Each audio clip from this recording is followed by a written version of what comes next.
5 minutes. And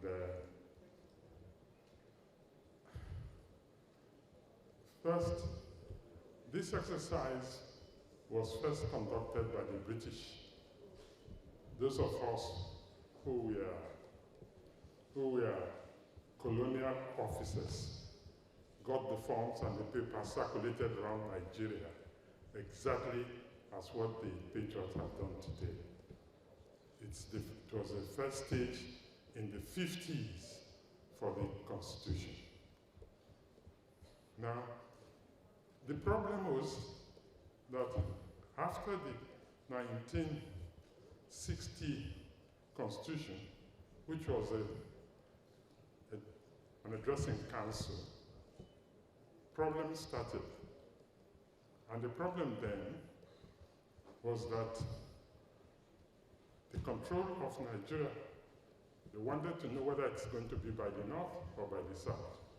But the British succeeded essentially to provide a division between the Muslim north and the Christian south. They forgot that there are lots of Christians in the north and also a lot of Muslims in the south. But that became something that, till this date, we have not been able to overcome. And we still talk about north and south.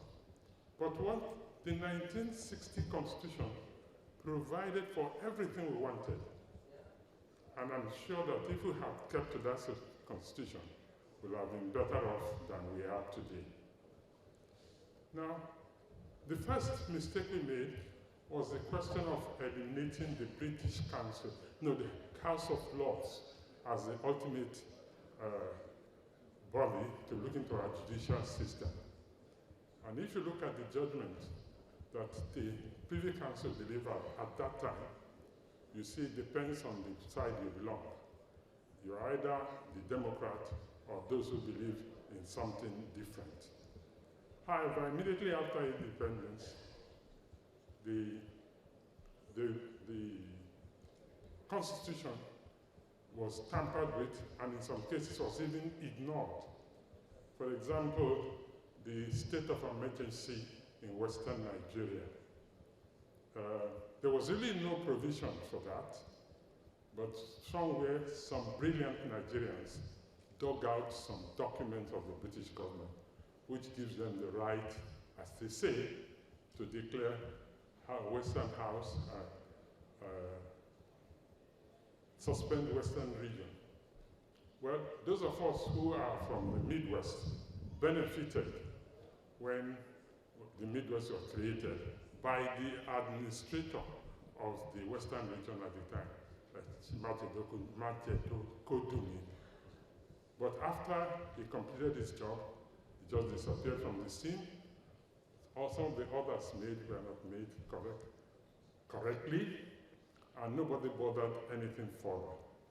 And that has been the habit and our difficulty till this day. We have been making moving constitution, but I've come to the conclusion that our problem was that we didn't develop our political parties. Because if we had, we could have been a better place. India did. It took them almost 300 years to succeed in doing that. So even though we've only not too long ago we got our independence, I think it is right for us to now concentrate as a state of emergency to develop our political parties. I am sure, and I still say it, that if the parties of the past, the NCNC, the Action Group, and the MPC, had been allowed to exist, Nigeria today would have been a different country. Because the essence of parties and the development. I had written something which is being circulated, that Nigeria are in the search for democracy. Because strictly speaking, I have problem to understand the type of democracy which, as a British officer, we had, and the different one now that is given to us. And I had to mention this question of had to mention the issue of state of emergency because it was a weapon in the hands of the colonialists. And the thing is that this day, some of Nigerians still think we are a colony and we should still be treated as a colonial subject. I was a member of the Abuja Ado Constitutional Review Committee, which was set up under IDB, in which we also reviewed the Constitution of 1979, which had all that is required, but I got the impression, being one of the few still alive, that the whole concept was to make democracy difficult. We talk about democracy and we make our electoral commission tell us that they don't want to use technology. I'm fortunate to have been in the football team of this country, and technology has helped to promote fairness in sports. And to suggest now that the law does not authorize or makes it extremely difficult for some of us, even though we are lawyers. We found out that, like when the British trained us, you had a choice to learn how to play the game according to the rules. But by the side, you are told how to foul somebody, get him down. Some people use that as the weapon, and that's what has happened to our country.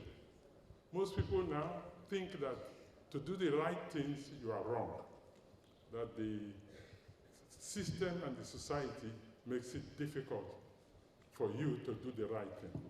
Well, we cannot progress if we do not do the correct thing.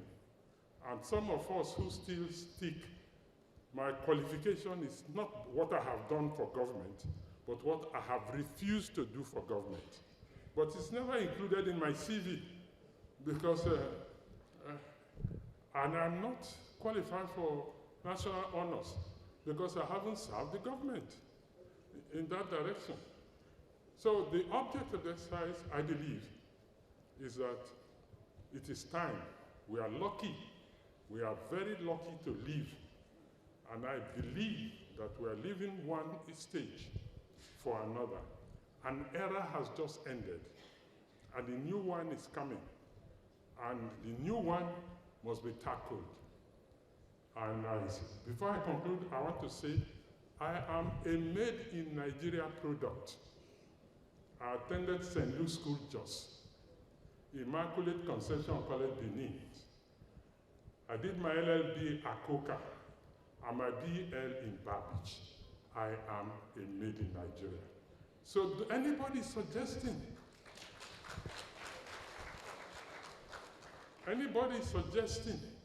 that we must change, and now we have kingdoms. If you see a copy of what I wrote, I started to say by saying that the Benin Kingdom, where I come from, expired in 1897 after the Benin expedition. And anybody suggesting that we should now go back to that, I find it difficult to adjust. Anyway, I don't have too much time to live, so I pray to God that it may never happen, that we now have Benin as part of Nigeria. In conclusion, the signs are going on. I can talk here for 1 hour, but the signs are going off. We need to sit down and reconsider. We need an Oputa too, so that we can open up to ourselves. Because Oputa did not complete its job. And I hope that in your recommendations will include that, so that for the consideration of those who have authority to make these laws. Thank you, and God bless. Thank you very much, Chief Solomon. National leaders of various social, cultural, and political organizations, eminent personalities here present, great jurists. For want of time, permit me to welcome you all, distinguished ladies and gentlemen. It is with an immense sense of honor, profound humility, and unwavering commitment to our national responsibilities that I warmly welcome each and every one of you to this historic event, the 2025 National Constitutional Summit. This significant gathering has been convened by the patrons and is being held here today in the heart of our nation's capital, Abuja. Today we come together not merely as individuals representing various institutions, ethnic groups, or political parties, but as proud citizens united by a common and noble aspiration to forge a Nigeria that truly works for all its people. We gather as a group of patriots, although with differing ideas and perspectives, yet deeply committed to helping shape a Nigeria that we're all proud of. This moment marks a significant step in our journey towards unity, progress, and national development.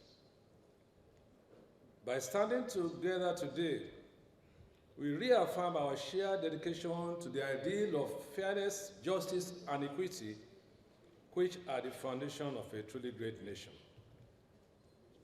This summit is a citizen-driven constitutional intervention stemming from months and even years of relentless advocacy, extensive consultations, and a growing sense of public urgency. We are here because, as we have been told, the existing structure established by the 1999 Constitution has consistently proven to be inadequate in effectively addressing the core issues related to governance, equity, inclusion, and national cohesion. Our agenda for the coming days is ambitious, but aims to be straightforward and focused. We will scrutinize vital themes, including the organization and structure of the Nigerian Federation, the role and functioning of local governments and traditional institutions. We will look at resource control and fiscal federalism, electoral reforms and judicial reforms, of course, security concerns nationwide, and the rights and responsibilities of citizenship in a democracy in the 21st century. More importantly, we will work diligently to ensure that no voice is too small and that no group is left behind. This summit is multi-generational, spanning different regions and inclusive of various sectors, truly embodying the Nigeria we aspire to build. To our young people, your presence here is a compelling reminder that the future of this nation undoubtedly rests in your hands. To the women, our committed civil society actors, our highly esteemed traditional rulers, and revered religious figures, your insights, viewpoints, and contributions are not only valuable but essential to shaping the path forward. Your involvement and voices are crucial in building a brighter, more inclusive, and resilient future for all.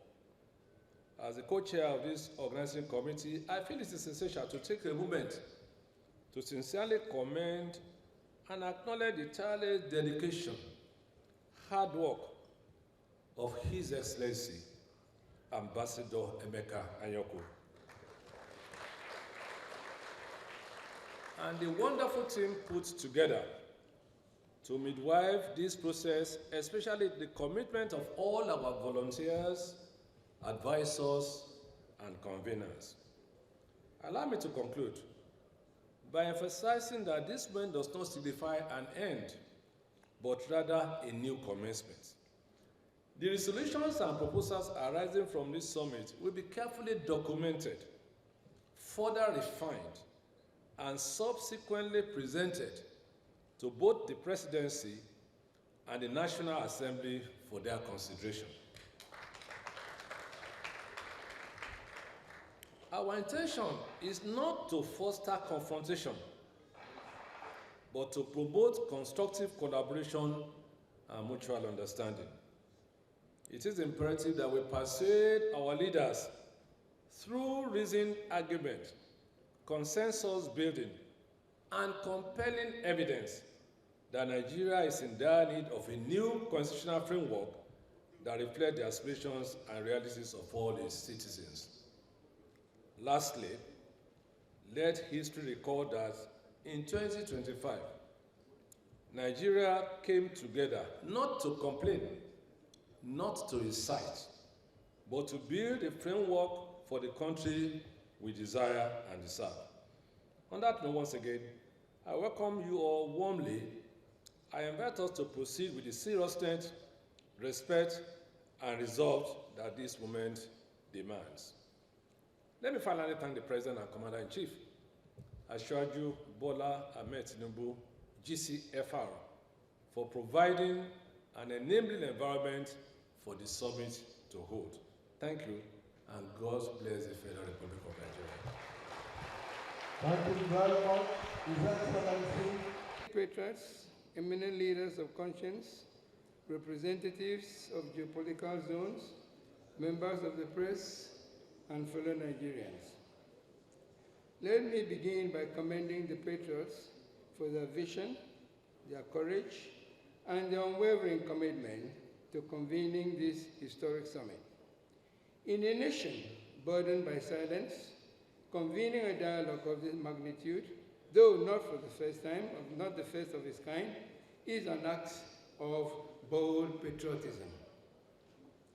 As a son of the South-South, and as one who has carried the burden of this nation's dream across many decades, I stand before you not just to offer goodwill, but to lend voice to the truth that has often been expressed and can no longer be deferred.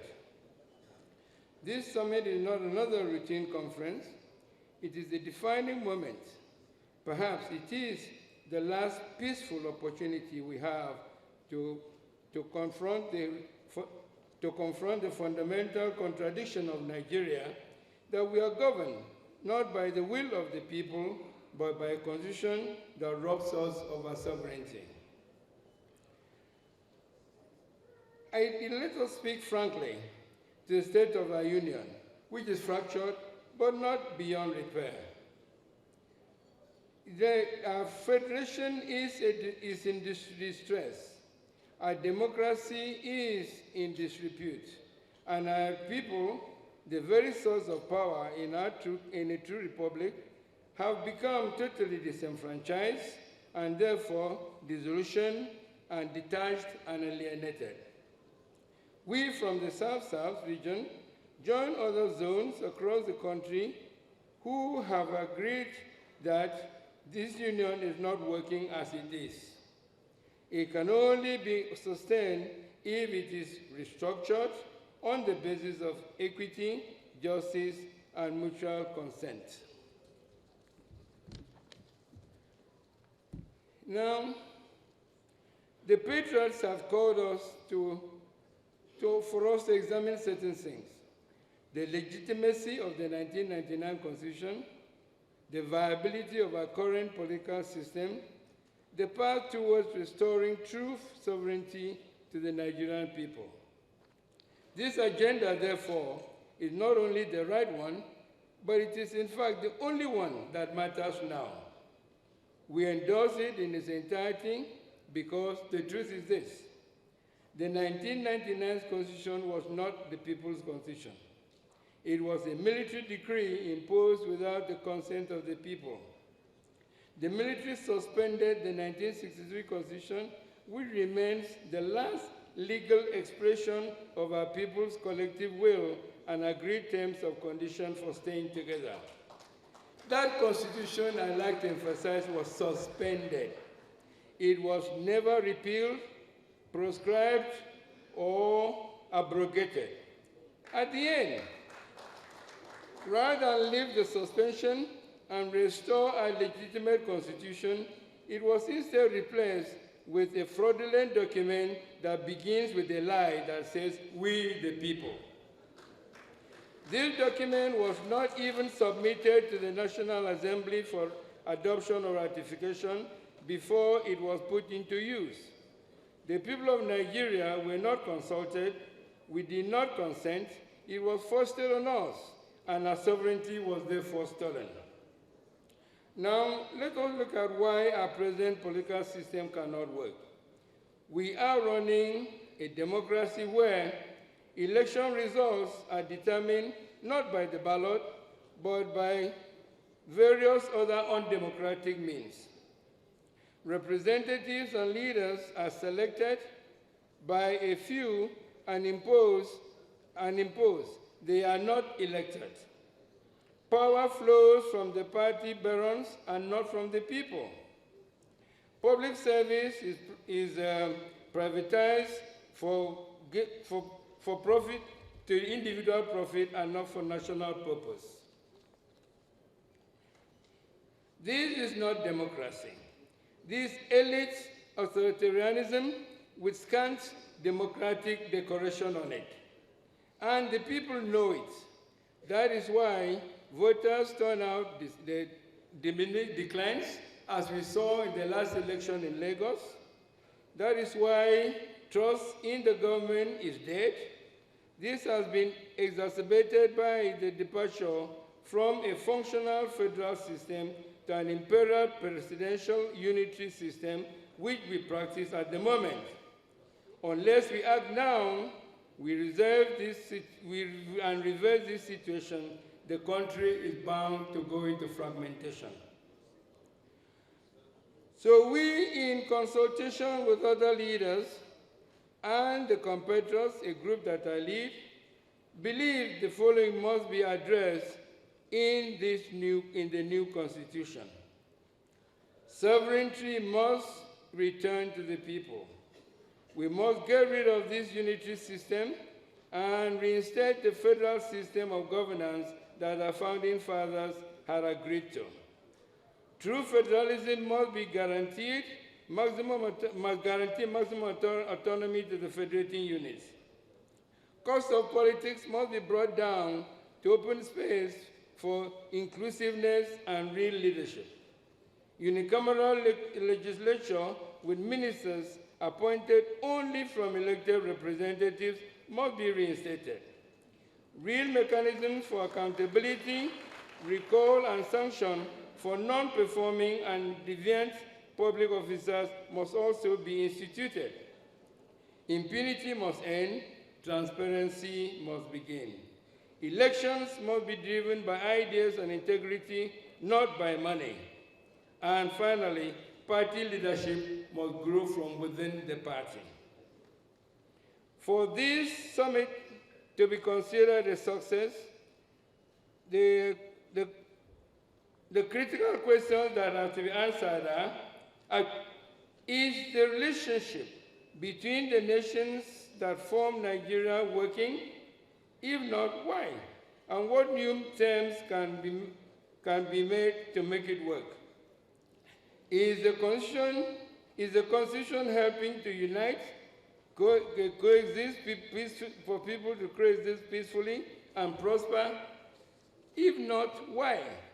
And what can we do to make it work? Is our political system inclusive? Is it delivering accountable governance and promoting national progress? If not, why? And what political system will? If we cannot honestly face these questions and live here with a clear strategy, timeline, and commitment to change, then this summit, with all its good intentions, would not have been as big a success as it ought to have been. This is the right meeting, but what are our chances of success? That will depend on just one thing. Will we confront the hijacking of our sovereignty and do every legitimate thing and legal thing to fix it? If we live here with a clear, actionable roadmap to 1, restore sovereignty to the people, 2, enact a truly people-driven constitution, and 3, reform our political system to reflect our realities, then this meeting will go down in history as the turning point for Nigeria. But if we leave with nothing but speeches, handshakes, and photo ops, the tragedy of Nigeria will continue and we will share in the blame. Let us therefore resolve to reclaim Nigeria together. We must not be afraid to change. What we must rather be afraid of is not to change. Nigeria's unity will only be preserved through fairness and justice, not force or fear. And if we miss this opportunity, the next chapter may be one of irreversible fragmentation. I believe, and I know that many of you also believe, that time is running out. Let this summit be a strident call for a new beginning. Let the patriots be remembered as the spark that reignited the flame of sovereignty. Let Nigeria be reborn, not just as a country, but as a true nation.